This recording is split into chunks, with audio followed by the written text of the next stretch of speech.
Halo, selamat malam Sobat Kriminal. Balik lagi sama aku Iska. Di podcast kali ini, aku akan menceritakan tentang pengalaman paranormal experience yang dialami sama mas aku pas masih kecil. Sebelum mulai cerita, aku mau kenalin dulu nih, secara ringkas atau secara singkatnya tentang mas aku. Jadi, aku ini anak terakhir dari 2 bersaudara. Aku punya satu kakak laki-laki yang biasanya aku panggil Mas Isan, atau bisa juga dipanggil Mas Ican. Seperti yang sudah aku ceritakan di podcast sebelumnya, Mas Isan ini bisa dibilang dari kecil udah terpapar lah istilahnya, dengan hal-hal yang berbau mistis atau berbau gaib. Makanya sekarang aku tertarik nih untuk sharing cerita paranormal experience Mas Isan pas masih kecil. Yang tentunya pengalaman ini juga dirasakan sama mama aku, ayah aku, dan Enin. Di sini aku mau cerita ada 2 kejadian mistis yang dialami sama Mas Isan. Jadi aku akan mulai dari pengalaman horor yang pertama. Di podcast sebelumnya juga aku pernah menceritakan kalau kita sekeluarga pernah tinggal di daerah Jakarta Utara di suatu perumahan. Nah, di rumah itu ada lumayan banyak ruangan. Salah satunya ada kamar pembantu dan dapur yang letaknya di luar, di belakang rumah. Di belakang rumah ini terdapat kebun juga.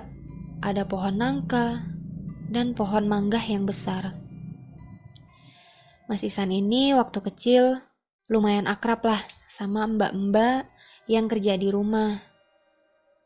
Tiap malam suka jalan sendiri ke kamar pembantu yang letaknya di luar. Dan biasanya baru balik ke dalam rumah lagi sekitar jam 9 atau jam 10 malam. Sedangkan di belakang rumah itu cukup gelap. Karena ya sudah aku bilang tadi ada kebun dan pohon nangka sama pohon mangga yang cukup besar. Mama juga sebenarnya sempat bingung. Kok Mas Isan berani banget keluar rumah malam-malam gelap buat ke kamar pembantu. Sedangkan balik lagi ke dalam rumah itu malam pas mau tidur. Sampai akhirnya Mas Isan ini tiap jam 2 malam selalu bangun dari tidurnya. Terus nangis kejer banget. Dikasih susu gak mau, diklonin gak mau. Pokoknya Mas Ican cuma mau keluar rumah ke arah kebun di belakang rumah. Akhirnya Mas Ican digendong sama mama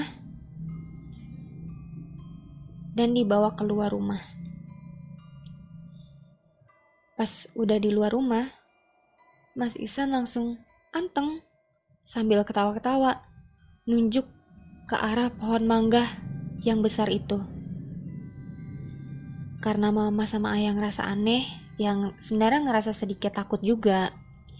Akhirnya Mas Isan langsung dibawa masuk lagi nih ke dalam rumah. Ya, yang mama pikirin waktu itu cuma kayak gak apa-apa lah nangis kejar. Yang penting Mas Ican gak lihat yang aneh-aneh.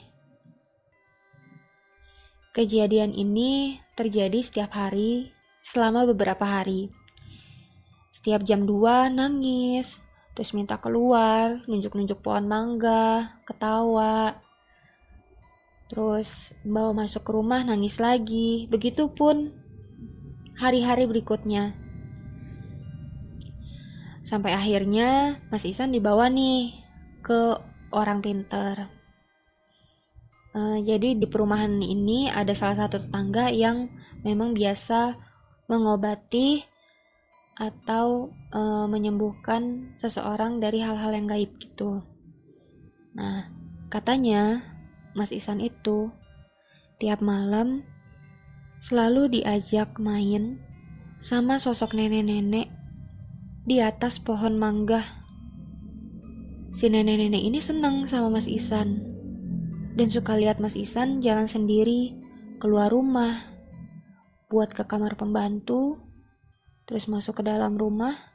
Begitupun berulang tiap harinya.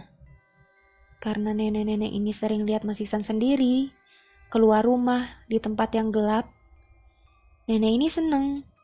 Dan akhirnya tiap jam 2 malam Mas Ihsan suka diajak main.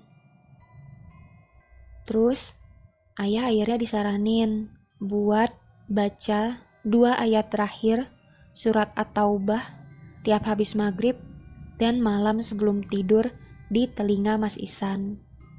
Setelah ayah menjalani saran tersebut, alhamdulillah sejak saat itu Mas Ihsan gak pernah digangguin sama sosok nenek-nenek ini lagi.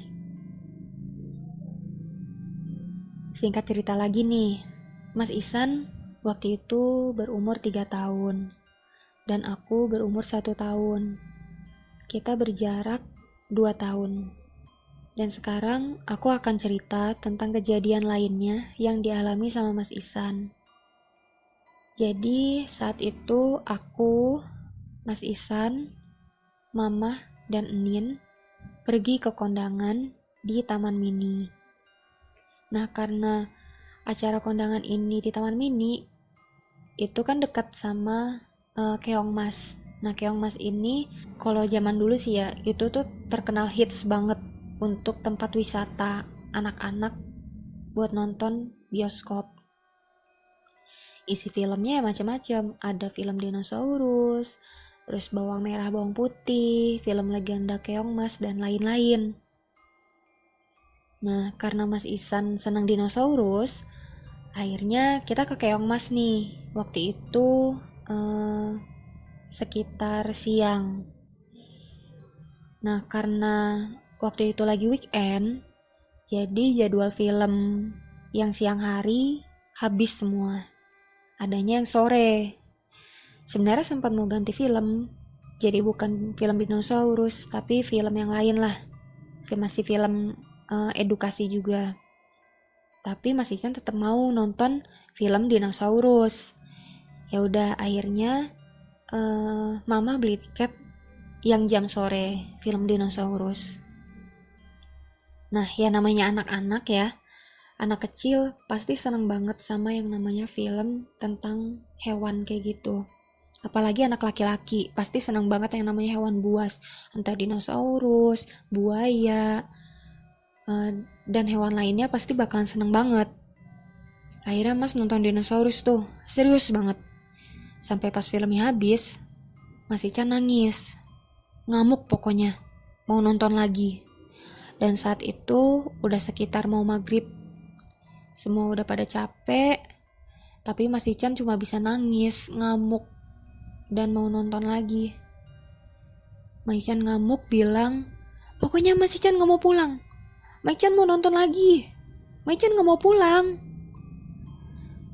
Di situ Mama cuma bisa bilang, udah ayo pulang, udah mau maghrib, udah mau ditutup tuh, udah diberesin sama mbaknya, udah digelapin juga. Mama tinggal ya. Biarin Mas Ihsan di sini sendiri ntar.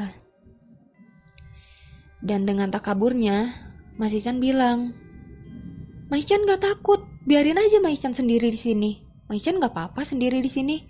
Mas Ihsan gak takut sama yang namanya setan. Mana setan sini? Mas Ihsan gak takut sama setan. Ya namanya anak-anak udah kesel, udah bad mood, udah gak karuan pokoknya. Jadi ngomong ya asal keluar aja dari mulutnya. Namanya anak kecil juga kan gak tahu yang namanya istilah takabur. Jadi Mama akhirnya berusaha buat ngebujuk Mas Ihsan nih buat pulang. Akhirnya Mas Ihsan berhasil dibujuk buat pulang. Kita semua pulang naik taksi. Aku di kursi depan, terus Nin, Mama, sama Mas Ihsan di kursi bagian belakang. Tiba-tiba, begitu taksinya mulai jalan, Mas Ihsan langsung nangis, kejer banget, sambil ngumpet di balik badan mama. Mas Ihsan cuma bisa nangis di sepanjang jalan, terus Mas Ihsan cuma bisa bilang, takut, takut. Cuma kata-kata itu yang dikeluarin sama Mas Ihsan. Mama kan bingung, lihat Mas Ihsan nangis kejer kayak gitu, terus cuma bisa bilang takut. Mason juga sempat nunjuk-nunjuk ke bagian bagasi, tapi ya mama fokusnya cuma ke Mas yang saat itu lagi nangis kejar. Nah, pas Pak supir taksinya bayar tol, mama sempat lihat tuh di spion kalau ada asap di bagian atas bagasi mobil. Asapnya itu ada warna putih, warna merah, dan warna kuning. Sampai pas udah di rumah, kita udah sampai, kita semua turun nih dari taksi. Di situ Maichan masih nangis, masih ketakutan. Dan begitu taksinya pulang, mama pun masih lihat ada kepulan asap dengan 3 warna yang berbeda di atas bagasi taksi yang pergi bersama si taksinya tadi. Pas sudah di rumah dan taksinya udah pergi, Mas udah gak nangis lagi nih. Baru deh Mas Ihsan bisa cerita sama mama, sama Enin tentang apa yang dilihatnya selama di perjalanan. Di situ Mas Ihsan cerita, kalau selama di perjalanan, Mas lihat ada 3 sosok kuntilanak lagi duduk membelakangi kaca di atas bagasi taksi. Kuntilanak itu warnanya ada 3, yaitu putih, merah, dan kuning. Mas Ihsan juga cerita kalau ketiga sosok kuntilanak itu mereka saling bercengkrama, saling ngobrol di mana dia meninggal. Ada yang dari Surabaya, ada juga yang memang dari Jakarta, dan lain-lain. Sebenarnya, dari cerita ini, kita bisa ambil hikmah. Kalau kita itu hidup, ya sebenarnya memang berdampingan dengan hal gaib. Yang penting, jangan saling ganggu, dan jangan takabur. Ya kita hidup masing-masing aja.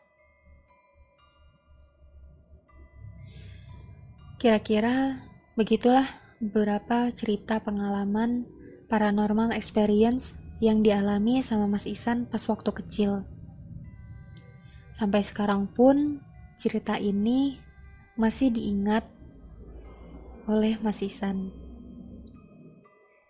Semoga cerita di podcast kali ini dapat mengisi waktu luang sobat kriminal sekalian di malam minggu.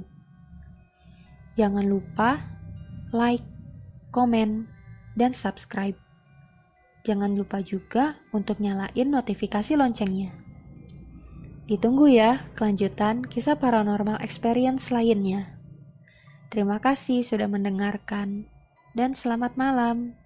Salam Sobat Kriminal, Creepy, Midnight, Paranormal. See you.